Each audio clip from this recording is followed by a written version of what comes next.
Hey there, and welcome back to the Total Potential Podcast. It's Cole. I'm super excited today to be joined by our guest, Andrea Herbert. Andrea has joined us before with her business partner, Brooke, but today is joining us for a mom specific episode that I can't wait to dive into. Andrea is a certified personal trainer. She is also a national board certified health and wellness coach. And along with her business partner, Brooke, she is the co founder of Gold Ivy Health Company and the host of the Ivy Unleashed podcast.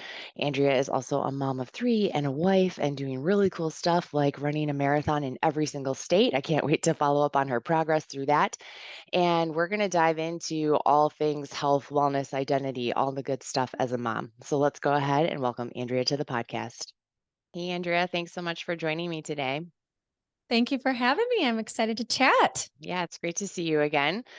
We were just saying before this recording started that the last time we saw each other was like the heart of the pandemic. Mhm. And we both, navigated several small children and business and all of those things, health, wellness, all of that through pandemic life. What would you say, over the last couple of years has been the biggest learning lesson for you? Oh, that's such a great question. I think I really just appreciated the slowing down. I think with three kids and multiple jobs and all that life throws at you with activities, it's so easy to kind of get in that, cruise control of this is just what we do and we go and we go and we go and to have to slow down and get creative in your space and notice how much it affects your energy and how, Mhm. you know, you my household, 5 of us, one person would be off and it would be like, "Whoa, we gotta talk this through. Like, let's get this energy back in a better spot because I don't really feel like having that vibe in here right now." And Yeah. so, I don't know, I think too it really brought in like, what do I want this household, like our values to be here? Like, what do we stand for? Mm. How are we gonna handle if somebody else wants to hang out and there's a risk of getting sick? Like, is it worth it? And, it just really, I think, made you get aligned with your values and how you treat each other and how, your home is so sacred. Yeah. Yeah, it is such a sacred spot. And yet, once we get into the topic, I think for a lot of people, they also had the experience of like, whoa, this is actually really different than I want it to be. And I think a lot of motherhood can feel that way at times. So I'm excited to kind of, peel back some of the layers on that as we get moving here. But for those, just getting introduced to you, tell us a little bit about your backstory, how you ever got into, health and wellness work. What led you to this? Yeah. Yeah. Well, I came from a small town in Wisconsin and grew up in a pretty dysfunctional household, but I always had like really high standards for myself and really big dreams. And I knew, like, as I went through school and I was pretty good at sports and academics and stuff like that, I knew that I wanted to be just like known for who I am instead of these things. And so I wanted to Mhm. go to a big city to kind of get out of the small town vibe and see if people liked me for me, first of all, because I feel like, a lot of people knew me for certain things. And so I moved to Minnesota and in school studied health and wellness. Just it was interesting to me. And I was always very active and into health. And then I got into the corporate wellness space and realized I really wanted to make a difference one on one with people with Mm. health coaching.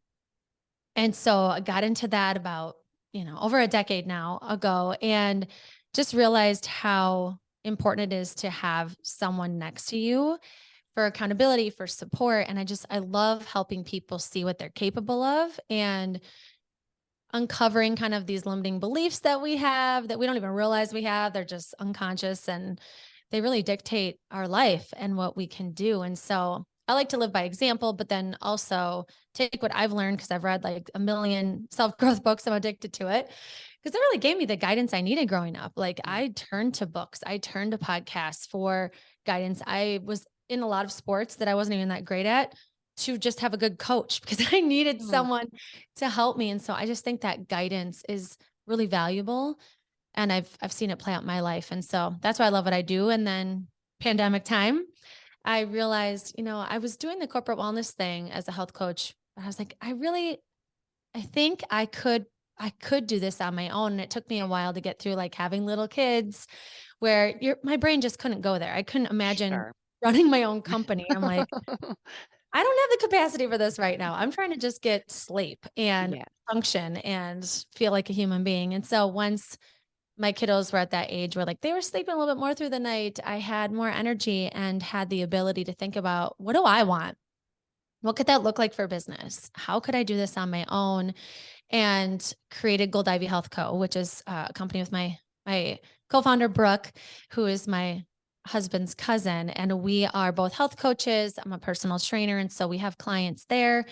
We've created a virtual workout platform because one of the dreams of mine is to have it really be accessible to have workouts that tie in not only the body but the mind. And so we have Mm, motivational videos for like days you don't feel like doing it.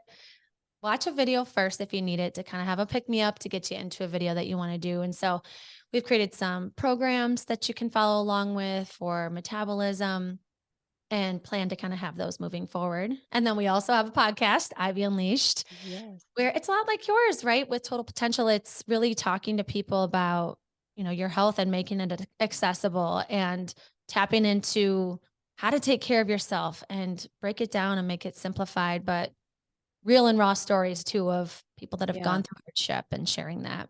Yeah. And I think both of those components are so valuable, right? Because it's like life is real and things are going to happen and we're going to come up against obstacles. And here's the like sliver of thing that you can do right here, right now to start to overcome that thing. Like those little simple things that then influence how you navigate the good times and the harder times. And, something that really resonates in terms of, and I'd be so interested to know your experience of this is like as a person who knows health and wellness before having children, I think is a very unique experience of then transitioning from that into motherhood, and there's that experience. And then there's the experience of like maybe there wasn't a known health and wellness before motherhood and now you have a bigger reason why or a new motivation for finding that health and wellness. But no matter what, that transition point ended up being this inflection of something had to change and had to be different. What do you think are some of the maybe mistakes or obstacles that a lot of moms end up running into when they maybe have a young family or new kiddos on the way? Yeah.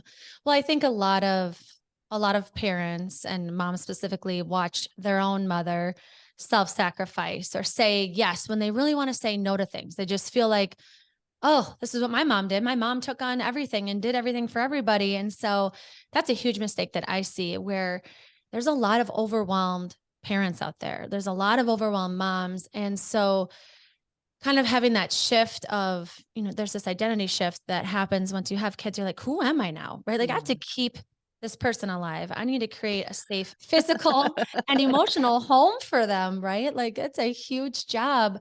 And so you go head first into it. You want to make sure they're okay. And then all of a sudden you're like, wait, who am I? I have no idea who I am anymore. What's going on here? I know that happened for me. I was like, whoa, I love this, but also I feel kind of lost, right? Because it's just all consuming. And then I think another mistake is that a lot of women have no idea what even rejuvenates them, right? If Mm, I am talking to a mom and they're really overwhelmed and they're just starting to try and weave in more self-care or focus on their health, and I'll say, what do you enjoy doing? Like what actually refills your cup, right? They have absolutely no idea.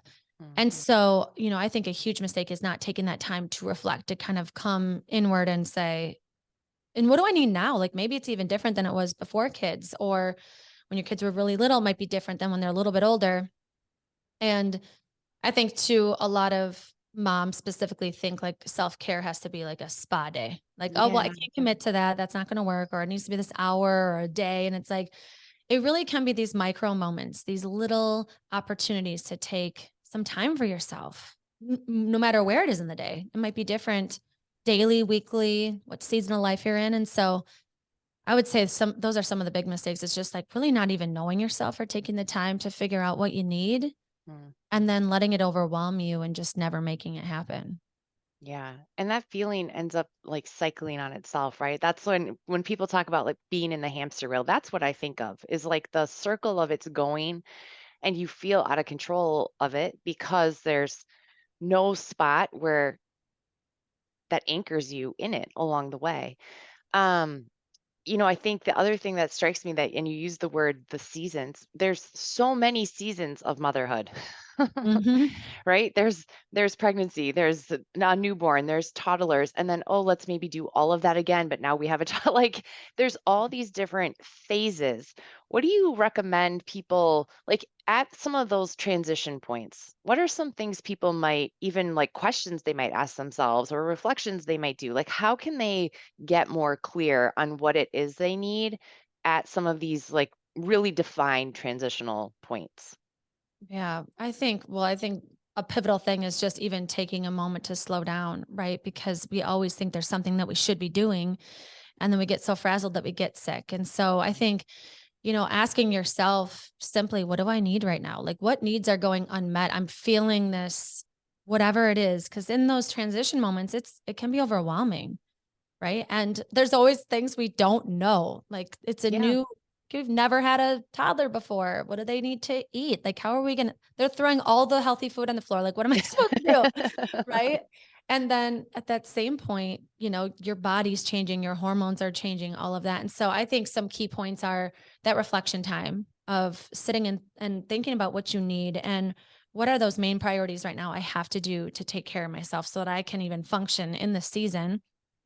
I think another piece is being really honest with the people around you because when you're not living in alignment and you're doing all of these things for whether it's children or your spouse or your, extended network and you don't feel like you have the support because they don't know honestly how you're doing. I just Mhm. think that radical honesty with someone that really cares about you or if like for me, I didn't really feel like I could be totally honest about how much I was struggling.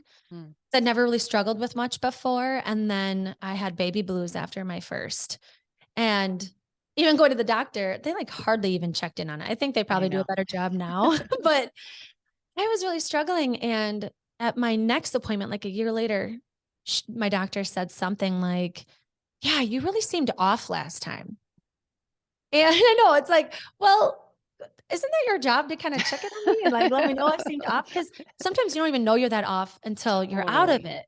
And so I think sometimes we need someone that's actually not a family or a family member or a friend to tell, like a therapist or a coach or counselor of some type because they're not gonna be biased and, they don't need anything from you, right? They hardly even know you, but they can ask you those questions that you might need to answer to be able to be okay. Yeah.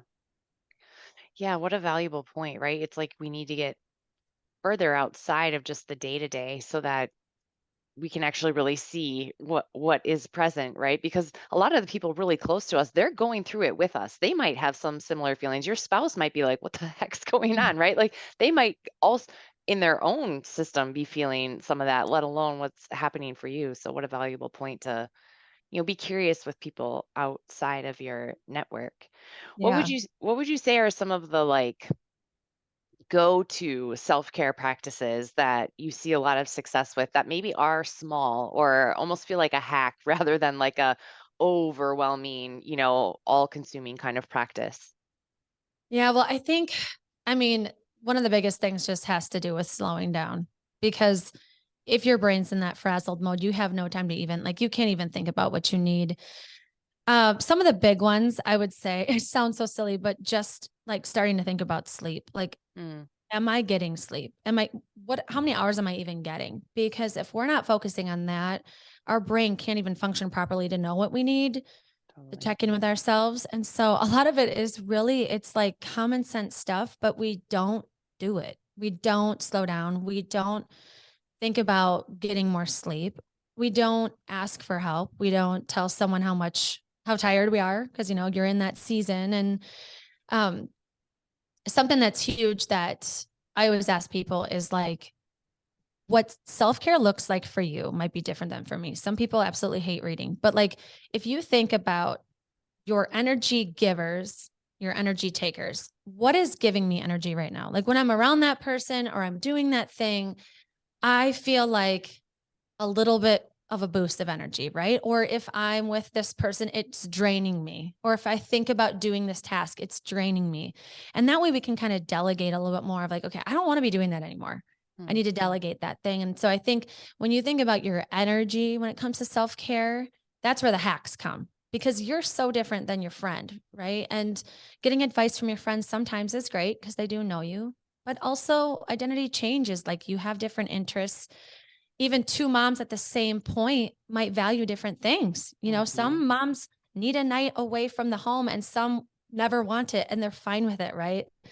In my household, my husband and I each have a night where it's like a freedom night. It's like, Hmm. do whatever you want. So my husband chooses to hang out with the guys every Thursday night. My night's Monday. Sometimes I go to bed really early. Some nights I'm recording a podcast. Some nights I'm just hanging out with my girlfriends, but I don't have to I'm not in charge of dinner. I'm not in charge of bedtime. A lot of times I end up doing it anyways because that's what I want to do. Yeah, But it's just figuring out how to have energy in that season. And it can look different week to week. totally. I think for a lot of moms, there's a ton of guilt around that. What's your experience with navigating out of kind of like the shame or guilt that comes with like, I need help or I do need a night off? Because I think a lot of women are actually really afraid to say it, let alone ask for it. And there's so much of, now tired and overworked has become quote unquote like a badge of honor. And it's, such a bizarre thing in our society that like I only slept for 4 hours last night. Like that sucks. That's Mhm. not like a woohoo winning. So bizarre. But I think because there's so much pull to like the busier you are and the more overwhelmed you are and the less you sleep, the better you must be doing.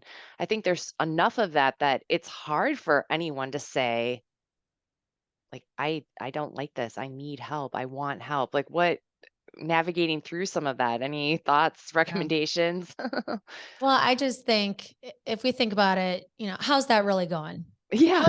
How's that really going for everybody? It's not going. There's like we're like the most anxious, depressed population we've ever been, right? We are running ourselves ragged. It's not going well. That doesn't work. I actually recently was just at a park and there was this grandmother pushing this like 1 year old, 2 year old, and we were kind of talking about our lives and stuff. And I was talking about how, work and I was like, oh, and today was home cleaning or whatever. And so it's not really a day off. And she was like, oh, in my household, I did all the dishes. My husband never had to make a bed. He never had to change a diaper, and I was like, wow, how did you not hold any resentment in that time period? Right. And she goes, oh, resentment's a really good word. That's probably why we never got along. Now that you bring up that word, I hold a lot of resentment for that. And so I think if we're really honest, like, and we dig into and have that reflection time, whether it's with a therapist ourselves or just like thinking when you're in the shower, like, what roles am I playing and how's it going? Like, do I want to be playing these roles? Does this feel aligned with what I want to be doing? Because when we're not in alignment, we feel off. Like, we have this icky feeling. We know when we want our partner to pull the weight a little bit more. And if they aren't, we need to say something about it. And if we don't say something about it, we cannot assume that they know that's what we need, right? And True. something my husband always says this to me. He's like, I cannot read your mind, right? Well, I am like the fairness police. And so I know that's my personality and other people, aren't as outspoken as I am.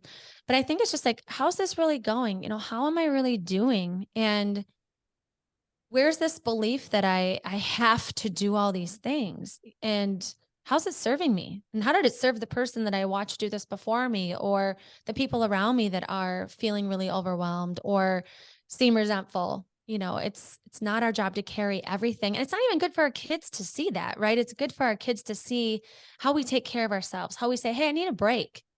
Don't we want them to do the same thing when they feel overwhelmed? Like we want them to go to their room and take some deep breaths or ask them what they need or get them a glass of water or get outside for some fresh air. Like, why don't we give ourselves the same respect? Yeah. And I think it's tough to shift. It's tough to get out of this cycle. But if you're feeling burned out, overwhelmed, anxious, depressed, like it's not going well. Yeah. What an important question. I love that. What is the role I play and how is it going? Um, to me, that links so closely to that identity piece. Like, Mm, am I the problem solver? Am I the caretaker? Am I the like fill in the blank? And motherhood again has so many different seasons of that.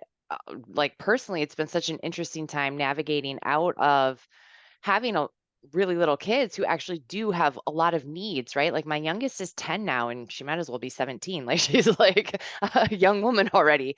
Um, but navigating out of like the identity even of that phase, right? There's all these points where the identity of who we are and how we show up in the family can shift so dramatically. And where are the pieces where we still keep just ourselves? Mm-hmm. Thoughts around that identity piece and how to know what are the pieces you really want to keep and the pieces you maybe want to develop versus the pieces you're like, whoa, that's not mine at all. I can get rid of that. Yeah. Well, I'm in this stage too. Like I was getting teary-eyed today, like looking at my daughter who's about to go to kindergarten. So I'm going to be out of this stage of like this little kid, right? Yeah. Like once they're all in this school and moving, like a chapter of mine is about to close. And I do think that's really important to think about. Okay, in this next chapter, what do I want my role to be? And like you said, what do I want to keep? What serves me well and what doesn't? I think honestly, it's reflecting on it. I don't know exactly what your route is, but I would say determine how am I going to figure out these roles? Like, do I want to write it down and talk about it? Do I want to discuss it with my partner? Do I want someone that hardly knows me to just help me sort this out? Because I don't even know what I want. I don't even know where to start, and it could be just thinking about it, but I just feel like we have so many thoughts in our brain all the time that to sort it all out up there is super tough. Um, you can always, I think too, figuring out like who do I admire and why do I admire them? Like I'm looking at this mom that's in that chapter and I like what she's doing. It looks like she has a lot of confidence. She's happy with the roles that she's playing. Like, what are those roles that I admire about her? Because that could be a signal to you of Hmm. what you want your life to look like, what kind of balance you want with the roles in the home. I really just think it takes that reflection time. And it's just something that so many women, especially and men, don't take the time to do. And if we don't have the clarity on what we want that to look like, we're going to feel like we're on a hamster wheel. We're going to feel like we're living this life that needs to slow down, but it just never does. Yeah. I'd be interested to know my own experience on the speed has been related to my frequency of presence. Mm. So the more often I feel present in the now, I mean, not that time doesn't move, it certainly does. Um, but it feels more accessible to me when I really intentionally like show up right here, right now. Mhm. When time feels like it's moving super fast, it's usually when I'm like thinking about something that's Mhm. past or Mhm. future, but isn't now. Any thoughts on, kind of that link to presence and how that might be able to influence somebody's identity, what they want? I mean, it's all like if we can't get here now, how do we even know what we want? Because we're thinking about a future state or we're reliving a previous state. That Thoughts is such a on great point. Yes, I have so many thoughts on that. I think presence is the key to happiness. It's the key to being able to be compassionate. It's the key to making your kids feel seen and heard. It's the key to being happy in your relationship. Like I have these thoughts all the time, like, oh, I wish I would have been more present, right? Because you're in the midst of this stage of life and you will look back and wish you were more present. You will wish you would have put your phone away and sat and listened to their little 7-year-old worries and been there for them. Like these moments are crucial to their development forever. And that's also a ton of pressure at the yeah. same time. Like it's a ton of pressure. And so it's why it's even more important that as present as we can get, like you can't be fully present if you're not rested. You cannot be fully present if you haven't taken the time to just sit and feel where your body is and take deep breaths and try and clear your mind. If you have too much on your plate, it's just impossible because you have all these responsibilities and there's a limited amount of time. And so figuring out exactly what you want that time to look like. I think a huge piece of that is having like a calendar audit. Hmm. Like, where am I on this calendar? Where is time with my kids just being at? When I'm okay, we're going to go hang out with a bunch of family for the whole weekend. maybe not put it on the calendar, but really be conscious in the morning. Okay, today I want to have time one on one with each of my kids doing something. Like I'm here to make memories with my kids and I don't want this to fly by and not have it. And so for me, it's morning time. Even if it's like I just look at a Bible verse, I do a 5-minute meditation, I write my journal for 5 minutes. Those 15 minutes can change that day drastically on how my conversations go, how calm my nervous system is, which ultimately gives us that ability to be present too. Yes. Yeah, that's huge. And I think for a lot of women, that morning time is something that feels like it just kind of zooms by, but the intentionality of it, super important. The other thing that strikes me around identity is I think when you, it seems like when you get to make a conscious choice about it, there's a lot more confidence in who and how you are in that, which I think for a lot of women feels kind of distant as I always say, like, motherhood has a very deep running river of guilt. Like, it's easy to feel like I didn't do well enough. I'm not showing up enough. Like, whatever. It's easy to get in Totally. that cycle. Mhm. But it does seem like what you're describing with more clarity around the roles that you want to play and how you want to play them, that would feel a lot more powerful and a lot more like I own this and it's mine. Mhm. Is that where some of that confidence that we can create as mothers comes from, or are there other aspects that you think about in creating more confidence as a mom? Oh, I love talking about this because I feel like confidence is so key with everything. And as much as we, look at beautiful people and think they're all so confident, like they're not. There's so many people walking around absolutely beautiful that are not confident at all. And it totally comes from within. Right. And Mhm. I think it really starts with that alignment of who am I?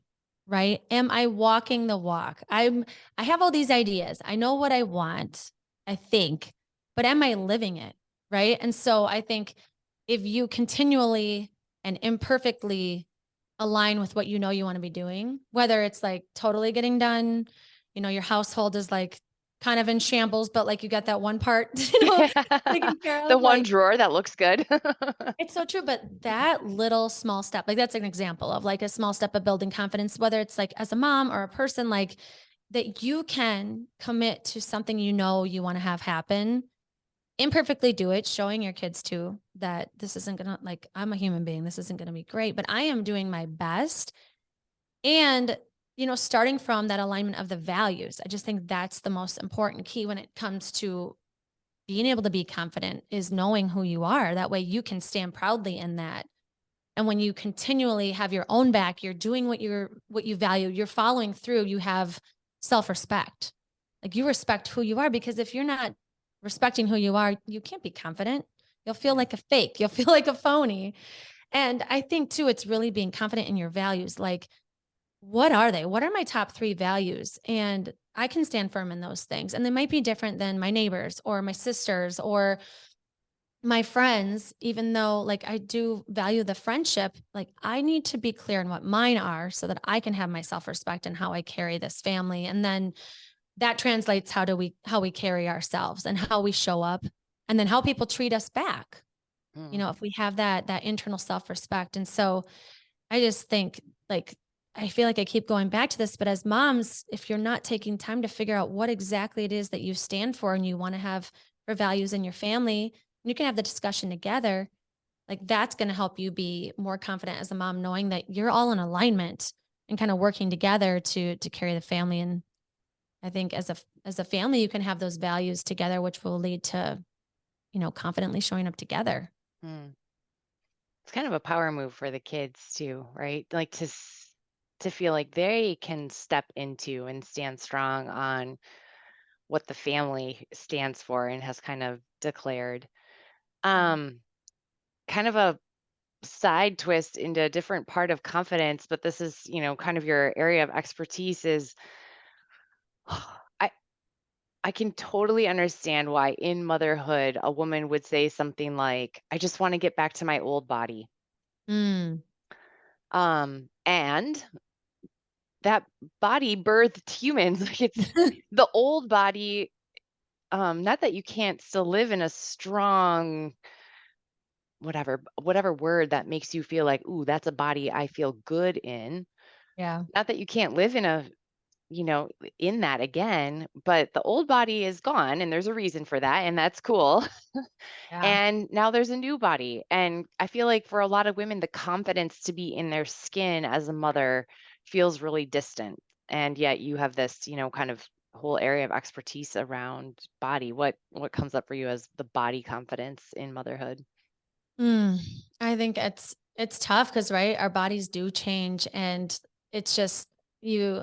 The elephant in the room is our culture, right? We are body obsessed, and I do think that we have to be really careful as parents on how this translates to our kids. And I this is like a hill I'll die on where I'm like, you need to keep your body image issues to yourself when it Mm, comes to your kids. Like maybe have a friend you can talk to or a therapist or someone outside, but your kids are listening and that stuff is passed down. And it is a sensitive time as a new mom or, even as, you have a limited time for yourself when they're younger. Like maybe you haven't been able to get back to that body or whatever. And so, I think really getting to the root of like self worth has so much to do with being able to take care of your body and mhm. that it's multifaceted. It's not just get these rock hard abs by working out, right? It's the sleep, it's the managing of the stress, it's the taking time for you to not just scarf down whatever your kids didn't eat off their plate. It's showing your kids too, like, I need nourishing foods too. And I want to eat salads more. And so I'm gonna prep them. I'm gonna make sure veggies are a part of this meal. Or I'm going to take some time to go for a walk, even though I want to be with my kids. Like it's prioritizing that movement piece and not putting your health on the back burner during this time. And that will help you with your body confidence and that you are doing things that will help you build the muscle or trim and tone or get your skin back in order because you've been eating sugary foods or not getting sleep and you're stressed and so you're breaking out. Like there's so many things when it comes to body that it's really about those micro ways to Yeah. care for yourself. And they're so critical in the young years, right? Mhm. Like I will never forget. Oh gosh. My place to do like push-ups or squats was next to the bathtub.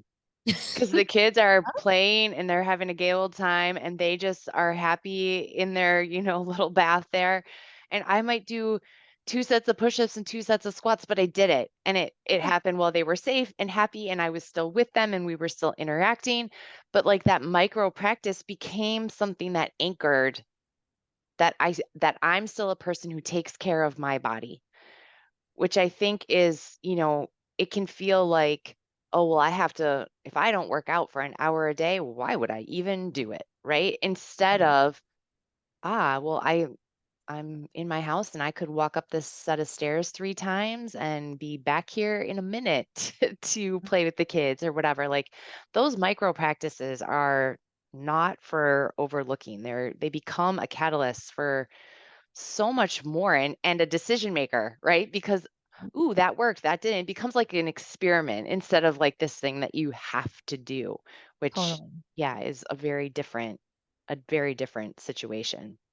But also if you don't, like it is easier to not, right? It's easier sometimes to be like, oh nope, it's gotta be an hour or I'm not doing it, right? Because then you don't have to put Then you any don't have effort to. in. So True. it's hard when you're tired. It's hard when you're already thinking of 15 other things to say. I'm nope, the next minute I'm doing as many squats as I can by the bathtub, right? It is easier to not, but you've got to start that cycle that will give you more energy, right? And Mhm. that will help you with your confidence or help you fit into those pants that you want to get back to or whatever. It Yeah. really is those micro decisions of like, and sometimes it's like not even thinking about it. It's like, I'm just going to do it because we can convince ourselves that we need to hit up that laundry and that we need to fold those towels and that we need to do whatever around our household. There's a million things to do, Yeah. but you have got to put yourself on that list and stop skipping it. Yeah, absolutely. Give us a little update because the last time we saw you, I mean, I think this is still in progress, but for you personally, running a marathon in every state, which I think is Yes. just such an interesting goal. First of all, where are you in that goal? I am 24 states in. Awesome. So almost halfway. I don't actually know when my next one's going to be because I have a big trip coming up this summer to go to Japan to visit my Ooh, best friend. So I've kind of put any other travel bookings on hold just for financial purposes. But yeah, almost halfway there. that's incredible. What is it about that goal that pulls to you so much? Great question. I know it sounds kind of crazy. Well, this is really what I convince other moms, parents to do is pairing some passions together. And mine are travel and really pushing myself past perceived limits I have of myself and others that they have of themselves, right? I love seeing people do that. I love doing it myself. And so it's a constant like experience of what am I made of now? Like what's going to come Mm, up now? What can I handle now? And so I love challenging my body, challenging my mind. Ultimately, it's way harder on my mind than my body. totally. And I love traveling. And so it's been really fun to see different states and then have experiences with my family. So it's fun to go places I wouldn't really go. Like I didn't think I would ever go to Boise, Idaho. And it turns out it's like super beautiful. And there's a lot of breweries there. And it was really fun to go hiking. And I don't know if I would have ever gone there. Totally. That's very cool. Yeah, pairing of interests. Something that comes up for me in motherhood is like how valuable it is to stack, to your point, like to pair things. But we often will treat any one practice like it has to be kind of be its own thing and it has to exist separately or it isn't quote unquote right. But the opportunity to kind of pair these things is one of the most efficient and successful ways that we can Totally. still do all of those things that are, really valuable to us and to your point, fill up those energy stores. Yeah. That could be like tiny habits too. Like I am terrible at drinking water. Like I'm not naturally thirsty. I don't know why. And so I have to pair it with something that I regularly do. And I call Mm, people all day, clients all day. So before I call anybody, I drink half a glass of water. And so mm, that's advice I give people a ton. I was like, what are you pretty good at? Or like you have to do a lot for work or around your house. So if you're folding a whole pile of clothes between each shirt you fold, you drink water or you do a yeah. push up or you do, something that you know is good for you. Oh, I love that. And then it's a two for one because the thing that maybe isn't that fun, like folding laundry, now feels like a self-care practice. Yeah. Yeah. That's a win. Excellent. Um, you mentioned about perceived limits.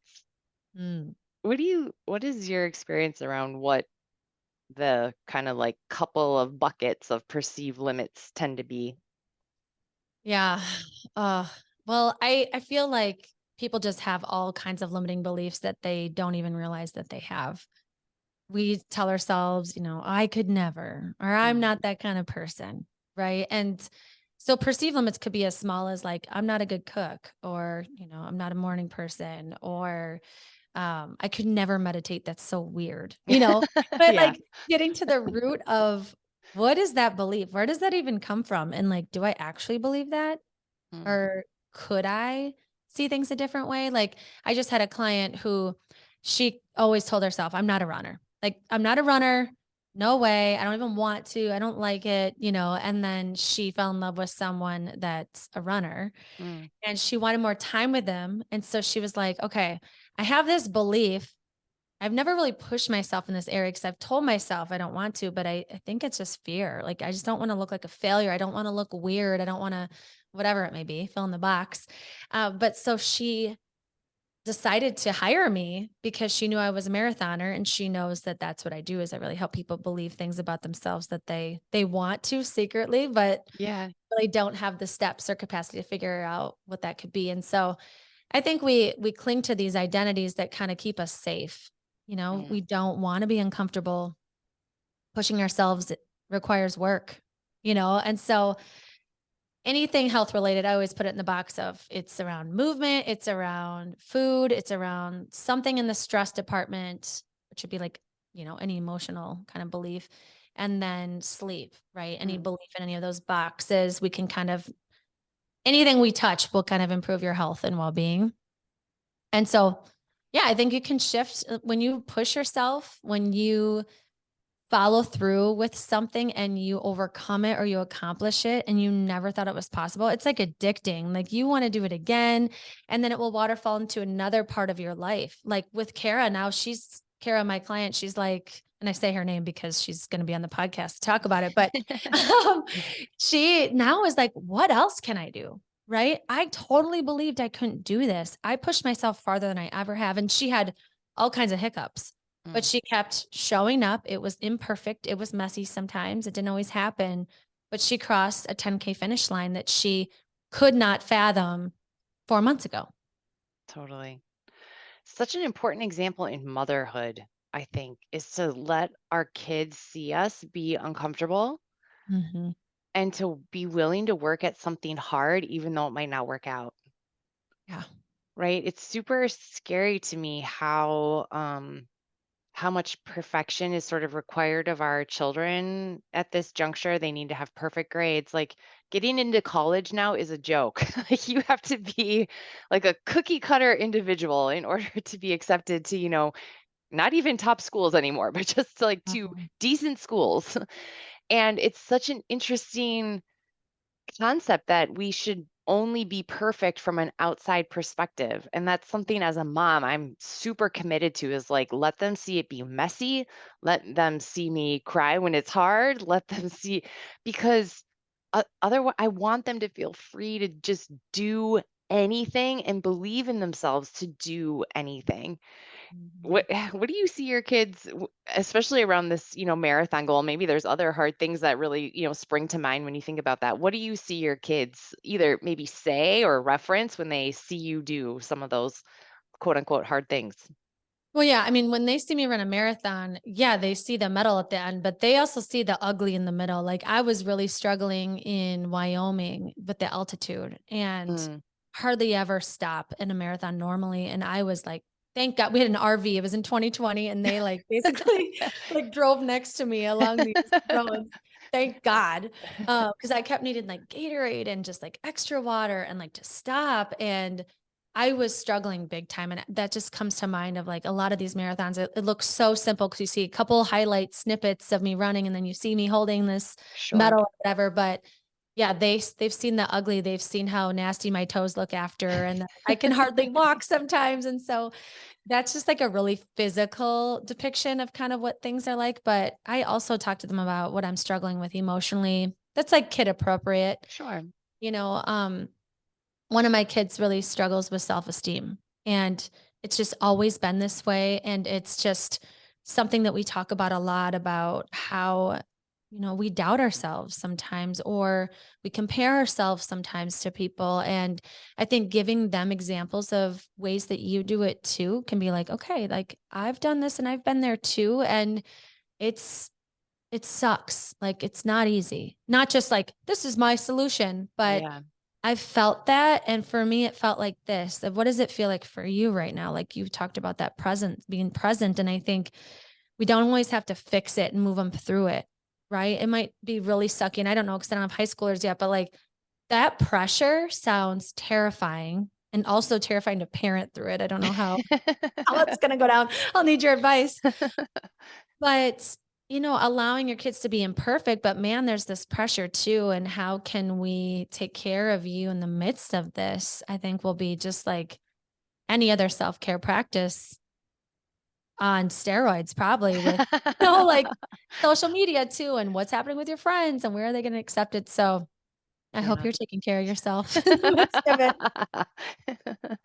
I'm really so I don't know if lucky is the word or not, but our oldest is since he was young, he's like an old man trapped in a young man's body, like since he was a baby. And so he's been fairly easy to navigate through some of these things, but um, no one's immune to the pressures of high school and thinking about your future and all of Yeah. those things. So and I think something that strikes me just as, you say like I'll find out later, but for me the superpower has just been curiosity. I have Mhm. no expectations of him. I actually don't even care if he goes to college truthfully. Like that would be my own thing. That has nothing to do Mhm. with him. And so really just holding a space to ask as many questions as I can. He has no idea what he wants to do. And instead of being like, well, you might want to figure that out, I'm like, hey, that's cool. I'm 41 and I'm finally figuring out the thing that really feels delicious to do in life. Um, Well, yeah, that's wonderful that you've given them that space of curiosity. I think that's the best thing we can do because they're figuring themselves out. And so that's what people are like, what's this stage like? I'm like, I don't know. I'm figuring it out right now. Same thing. Like I'm just asking a lot of questions to people around me and to my kids on it's just what do you need right now? Whether it's you're asking yourself that, you're asking your kids that, like that's really the question. yeah, What do you need in this time frame? Like I'm not 10 right now. You're 10. And what is that like for you? And, how can and I think too, as a parent, the best thing you can do is every once in a while check in and just be like, hey, as far as me being your parent goes, like, is there anything you want me to work on? Is there anything that you feel like if I could improve on something, could you, gently tell me what you think yeah. I could work on just to get a hint of, what they might be needing, whether it's from you or your partner or their teacher. No, you never know what's gonna come up. It might be kinda scary to ask them, but that's something I'm practicing to see if, they feel safe enough to tell me. Oh, so true. That's beautiful. Okay, you and Brooke have lots of cool work in progress. Where can people find out more about some of the work that you guys are doing and some of the programming that you have? Where should people go? Yeah, well, Gold Ivy Health Co. is the name of the company. So goldivyhealthco.com has links to our podcast, to our virtual workout platform called Move. And then on all platforms, we're on TikTok, Instagram, Facebook, Pinterest, you name it, YouTube, all of it. We are at Gold Ivy Health Co. And then Awesome. the podcast is Ivy Unleashed podcast, and that's on Spotify, Apple, YouTube, all of that as well. All the places. All Very the good. Well, and yes. we'll link all of that in our show notes too. Andrew, I really thank you for, being here to share a conversation on what I think for a lot of people end up being kind of the uncomfortable or unspoken parts of motherhood. And I mean, I say this all the time. Like, let's just get weird. Why? It doesn't have to look any certain way. You can feel exactly what you're feeling on any particular part of it. And there's people like Andrea who are there to help, navigate like what does your identity look like? What are the self-care practices that you're ready to commit to that might completely change the game for you? So I really appreciate you being here and sharing your insights with us. And I hope people will, come your way to check out all the good work that you guys are doing. Well, I appreciate you having this platform and being that kind of parent, right? That's the parent that we need more of that is let's talk about it. The more we talk about it, it'll set everybody free. So thank you for having me and Yes. thank you for sharing all of your wealth of information on total potential. It's awesome. Awesome. Thank you so much. And everybody, thank you for listening. We'll catch you guys next time.